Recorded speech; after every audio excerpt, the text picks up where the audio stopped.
Good morning. I am Kenyon McDuffie, at-large council member and chair of the council's Committee on Business and Economic Development. Today is Wednesday, December 18th, 2024, and we're convening this regular meeting of the committee in person in room 500 of the John A. Wilson Building, as well as via Zoom.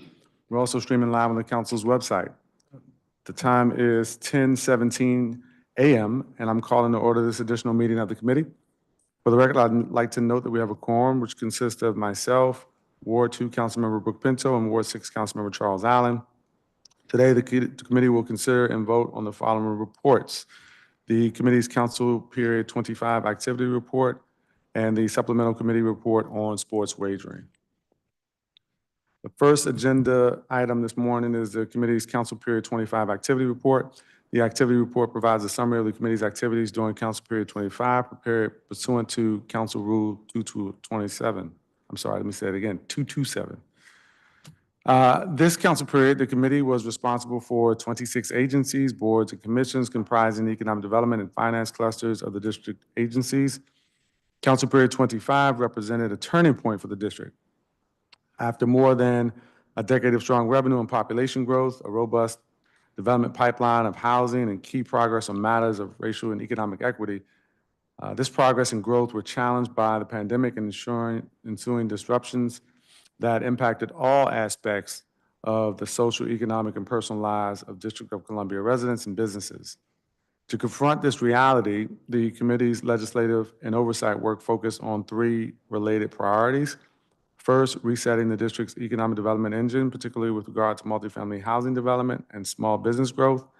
Second, reforming and streamlining business regulations to be regionally competitive. And third, making progress towards more racially equitable opportunities for district residents. In particular, in an environment where the cost of capital supporting housing development has risen, the district has an expanded role in streamlining regulatory barriers to development, lowering costs, and effective target public investment. To that end, the committee worked with partner executive agencies and stakeholders, including the Office of the Deputy Mayor for Planning and Economic Development and the Office of the Chief Financial Officer on multiple programs. As well, the changing to commute patterns have persisted, affecting commercial office utilization and valuations and resulting in tax revenues, and deeply unsettling the many small businesses in the district that serve office workers during the work week. In addition to these new patterns, the microeconomic environment changed dramatically, most notably with the Federal Reserve's effort to curb inflation with the first significant interest rate hikes in more than a decade. This economic environment has several deleterious effects on the district's business and economic development climate that the committee oversees. I also mentioned the declining tax revenues from commercial property led to the district's revenues growing more slowly than expenditures. Vacancy rates in the district's commercial office sector have increased from 11% in 2019 to approximately 18% in 2024. Higher interest rates coupled with the inflationary environment crushed the critical multifamily housing development pipeline that had been robust. Without more housing options coming online, this is going to exacerbate the cost of housing in the district, which is already at historically high levels. I also want to mention the uneven recovery, as I alluded to earlier, between urban centers and suburban areas coming out of the pandemic has been evident in metro areas throughout the country. In numerous meetings and in public hearings, stakeholders have recognized this dynamic, which has driven private capital investment that in the prior decade had largely prioritized the district to prefer suburban projects in the region or in higher growth states. The committee grappled with these undercurrents during this council period and therefore sought to focus on leading and supporting efforts to reorient the district's economic growth engine to a macroeconomic environment with lower demand for an asset class that the district has an oversupply of, tighter market for private capital investment, and stronger competition from our regional partners.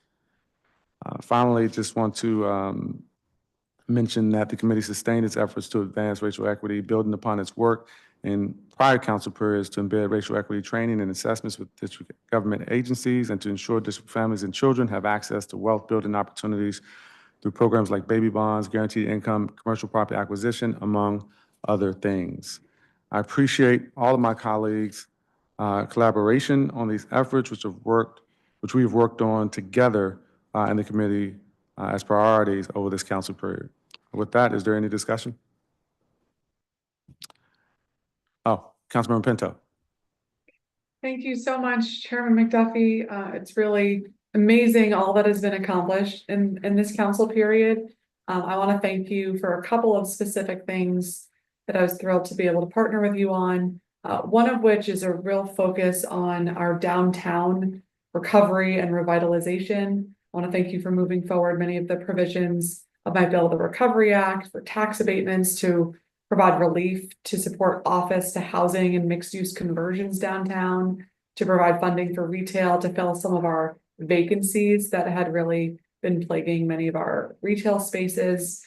A lot of your work and your partnership to support our small businesses. I want to thank you for moving my bill around dram shop liability. We know that so many of our businesses were going without liquor liability insurance at all because it was so cost prohibitive in the district due to vagueness and lack of clarity in the law. And without coverage, businesses were vulnerable and potential victims were left with limited to no financial recourse from injuries stemming from violations of liquor license laws. And so by clarifying and tailoring liability, this bill reduces insurance premium costs and thereby increases uptake of coverage by local businesses and brings us more in line with other states' dram shop laws. We're already seeing the benefits of lowered costs throughout the city. I want to thank you for our partnership in establishing the new Foggy Bottom Main Street, that this committee provided funding to establish this new Main Street to provide increased supports and connectivity in the Foggy Bottom and West End neighborhoods. Neighbors, residents, and businesses are all so excited for the establishment of this program, which we hope starts very soon. I want to thank you for the increased funding for our Main Streets program across the district to provide marketing and administrative supports for our small businesses, the increased wages for our clean teams to honor their critical work, funding of a grant program to provide more trash compactors for small businesses to keep our commercial corridors clean and help address rodent concerns, and the support of a regulated cannabis market and promotion of public safety to ensure that legal cannabis businesses can transition into the marketplace and that there is enforcement of illegal cannabis businesses and the protection of child packaging and protection of our daycare institutions.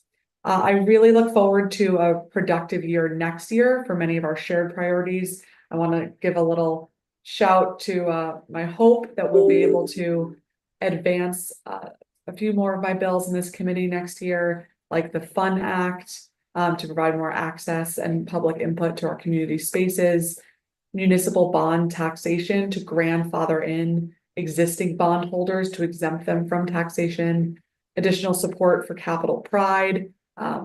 World Pride is coming up this June of 2025, which we are working across government to help support. And I know there are many ways this committee can provide additional support there, as well as expanding access to public restrooms, our bill that provides more access to these spaces, which we know is an important need for our residents, all residents and our neighbors experiencing homelessness and our visitors. We should have access to public restrooms in the nation's capital.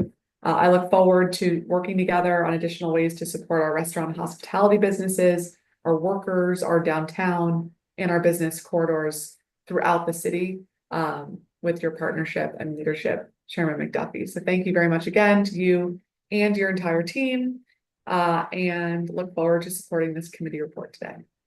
Thank you, Councilmember Pinto. Councilmember Allen. Thank you, Mr. McDuffie. I hadn't planned any remarks, so I'll try to keep them both brief and broad in scope. I do want to thank you and your entire staff for the work over the last 2 years. And I think there has been a lot of accomplishments, and obviously, as you outlined, still a lot of work to go. Broadly speaking, I think we as a city recognize how important our downtown economy has to be to our city's recovery. I know, like you, I've heard a lot of frustration, though, from a lot of our local businesses, our small businesses that have never stopped hustling, and especially through the pandemic, were hurt and have never felt the city has been able to focus. And I'll be very frank, feel very frustrated when they see big efforts, big legislation, big budget going to downtown. I try to talk about how we need to do both. We need to invest, obviously, in our downtown economy, but we've got to make sure those local businesses don't feel left out. In that regard, I really appreciate partnering with you to help pass the expansion of our Great Streets program, for example, that help make sure that more of those local businesses can feel the city is going to prioritize them, is going to make grants available, is going to be working to help support them. And I know that work will continue, but I think that's definitely a theme that I appreciate working with you on to make sure that our local businesses in communities and neighborhoods across the district that weren't downtown could feel the support, the dedication, and even some love in the way they were seeing downtown. Again, I think you and I both try to frame this as it's a both. It's not an either or. We got to make sure we're doing both those things, and I think that'll continue to be important. The other place that I do appreciate the partnership and the work that yourself, as well as Chair Mendelson and myself partnered on, was around cannabis legislation. And it is a quickly emerging marketplace that continues to be one that we want to support our legal licensed marketplace, but also take the actions we need to help protect residents where we see illegal actors continue to operate. And that has not been easy. It has been I feel like we're passing legislation almost every 6 months or so, trying to get at different issues as they come up. But I'm reminded of it just this morning as I heard from multiple neighbors where one illegal shop that was shut down, thanks to the legislation and the laws that we passed, just moved around the corner and is now set up and operating, and ABCA has been unable to be able to get in and create enforcement actions. And it feels like a game of whack-a-mole at times, but I know our laws are going to have to constantly be updated and amended with this. So I appreciate that this is going to be something we have to continue to work on. And it's kind of a broad theme that impacts a lot of our neighborhoods, not just, I know in Ward 6, but I know it hits a lot of neighborhoods across the city. And I'm proud of the fact that the district has been one to think about how to have a fair, equitable, legal marketplace and really try to help support businesses going into that, but also recognizing the challenge we've got with illegal businesses. So just two quick examples. Again, I know that there's a lot of work ahead. I look forward to partnering with you again in the new year. I'm not expecting a whole lot of changes, I don't think, when we hear the committee assignments next year, or hear them tomorrow for next year. So I'm looking forward to working with you again in this capacity, and appreciate the hard work that you and your staff have done over the last 2 years, and hope everybody has a great holiday break too. Thank you, Councilmember Allen. Thank you, Councilmember Pinto. Before that, is there any further discussion? Hearing none, I move the draft committee activity report with leave for staff to make technical, editorial, and conforming changes. All those in favor, please signify by saying aye. Aye. Any opposed? The ayes have it, and the measure is approved. The next item on the agenda is consideration of a supplemental report on sports wagering that the committee summarizing the oversight and the reform efforts during the council period. Council passed as part of the budget process reforms to end the monopoly on district-wide mobile and online sports wagering and to introduce a competitive multi-operator model. As some may recall, the district sports wagering program was underperforming for years under the initial 5-year contract. I'm happy to report that with about 4 months of data, the new competitive system is performing well.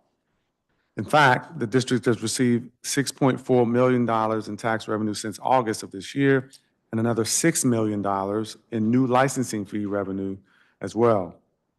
As part of our deliberations during that process, I committed to preparing a supplemental committee report on the reform efforts of the committee, and it is attached here, and we're voting on that measure today. Is there any discussion? Hearing none, I move the draft committee report with leave for staff to make technical, editorial, and conforming changes. All those in favor, please signify by saying aye. Aye. Any opposed? The ayes have it, and the measure is approved. This concludes the regular meeting of the Committee on Business and Economic Development. The time is now 10:31 a.m., and this meeting is adjourned. Thanks.